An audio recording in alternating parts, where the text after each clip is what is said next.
అసలు ఇక్కడ కార్మికులకైతేనేమి ప్రజలకైతేనేమి ప్రభుత్వము రాష్ట్ర ప్రభుత్వమైనా కేంద్ర ప్రభుత్వమైనా అసలు భరోసా కలిగించకపోగా 1329 రోజులుగా రిలే నిరాహార దీక్ష చేస్తున్నారు. భరోసా కల్పించకపోగా ఈరోజు 4200 మంది కాంట్రాక్ట్ ఉద్యోగస్తులను నోటీసు కూడా ఇవ్వకుండా తొలగించారు అని వింటున్నాం. ఇద్దరు గుండెపోటుతో మరణించారు అని కూడా వింటున్నాం. ఇది దారుణము, దుర్మార్గము. ఇలా ఎందుకు చేస్తున్నారో కేంద్ర రాష్ట్ర ప్రభుత్వాలు సమాధానం చెప్పాలి.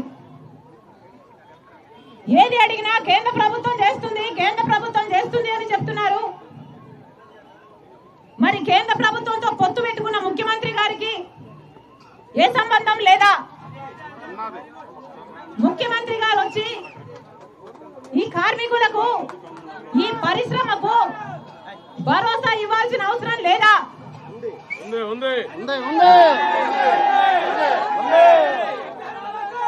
రాజశేఖర రెడ్డి గారు ముఖ్యమంత్రిగా ఉన్న రోజుల్లో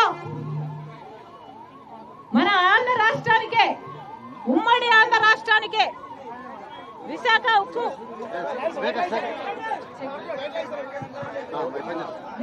ఉక్కు తలమానికమన్నారు. మనందరం గర్వంగా చెప్పుకోతగ్గది అన్నారు విశాఖ స్టీల్ గురించి రాజశేఖర రెడ్డి గారు.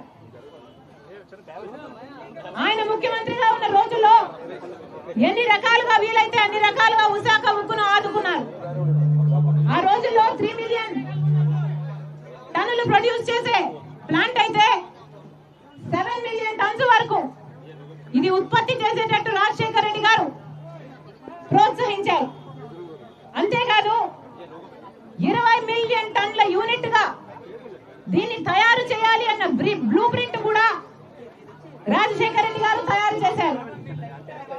ఒక క్యాప్టివ్ మైన్ సొంతంగా విశాఖ స్టీల్ ఉండాలి అని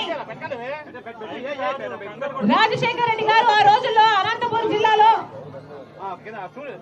ఒక క్యాప్టివ్ మైన్ ఏర్పాటు చేస్తూ ట్రైపార్టీ అగ్రిమెంట్ కూడా చేశారు. కానీ దురదృష్టం ఆయన వెళ్లిపోయారు.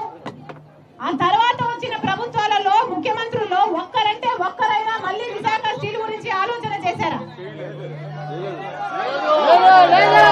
చంద్రబాబు గారు చేయలేదు, జగన్మోహన్ రెడ్డి గారు చేయలేదు. ఇప్పుడు మళ్ళీ ముఖ్యమంత్రి చంద్రబాబుగా ఉన్నారు. ఈయన కూడా మళ్ళీ దీన్ని మోసం చేసే ప్రయత్నమే చేస్తున్నారు. ఇది సెంటిమెంట్ తో కూడిన ప్లాంట్. మేము పోగొట్టుకోము, ప్రైవేటైజ్ చేయము అని చంద్రబాబు గారు ఒక పక్క చెప్తూనే ఉన్నారు. ఇంకో పక్క 4000 మంది ఉద్యోగాలు పీకేశారు. ఎలా అర్థం చేసుకోవాలి దీన్ని? ఎలా అర్థం చేసుకోవాలో చంద్రబాబు గారు సమాధానం చెప్పాలి. ఎప్పటి నుండో ఇక్కడ కార్మికులు దాదాపు 30,000 మందికి పైగా 30,000 మందికి పైగా ఉద్యోగస్తులు పనిచేస్తున్నారు. వీళ్ళందరూ ఎప్పటి నుంచో డిమాండ్ చేస్తున్నారు.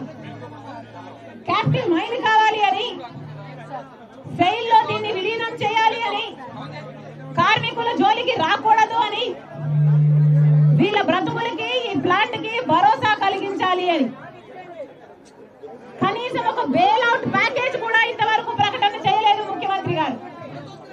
మరి ఎందుకు పొత్తు పెట్టుకున్నట్టు కేంద్ర ప్రభుత్వంతో, బీజేపీతో ఎందుకు పొత్తు పెట్టుకున్నారో చంద్రబాబు గారు సమాధానం చెప్పాలి.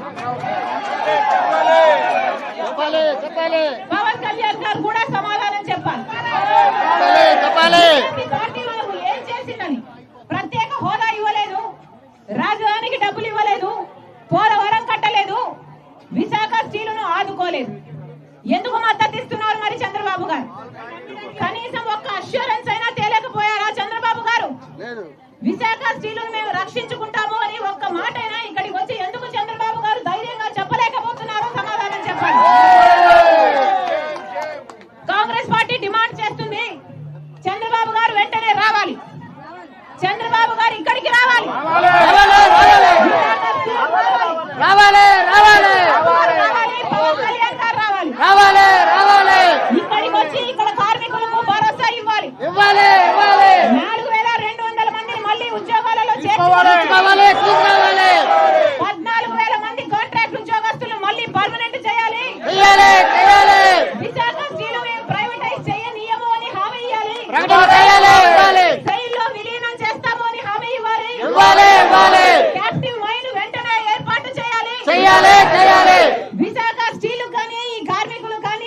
హామీ ఇచ్చిన తర్వాతనే చంద్రబాబు గారు ఇక్కడ నుంచి బయలుదేరి వెళ్ళాలి.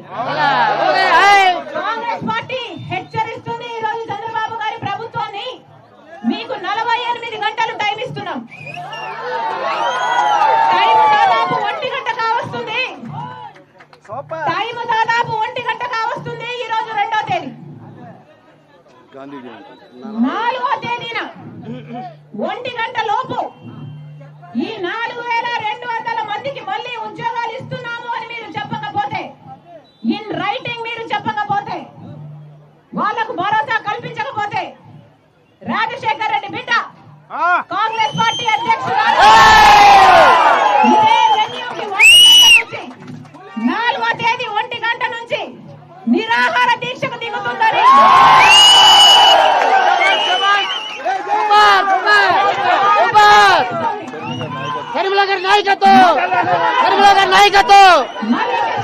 నాయకత్వం 4200 మందిని మళ్ళీ ఉద్యోగాలలోకి తీసుకుంటున్నాము అని హామీ ఇవ్వాలి చంద్రబాబు గారు. వాళ్ళకు ఈ రైటింగ్ వాళ్ళ చేతుల్లో పేపర్ ముక్క పెట్టాలి చంద్రబాబు గారు. పెట్టని నేపథ్యంలో 4వ తేదీ 1 గంట నుంచి షర్మిలారెడ్డి ఇక్కడ నిరాహార దీక్ష చేస్తారు.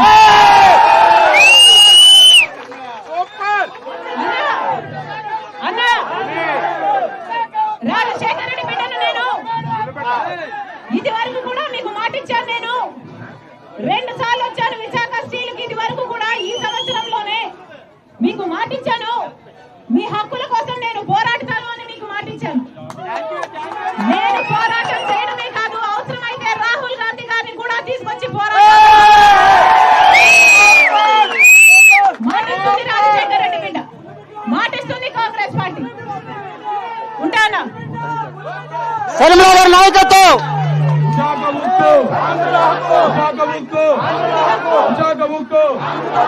గతంలో సర్ణ మేడం గారు మన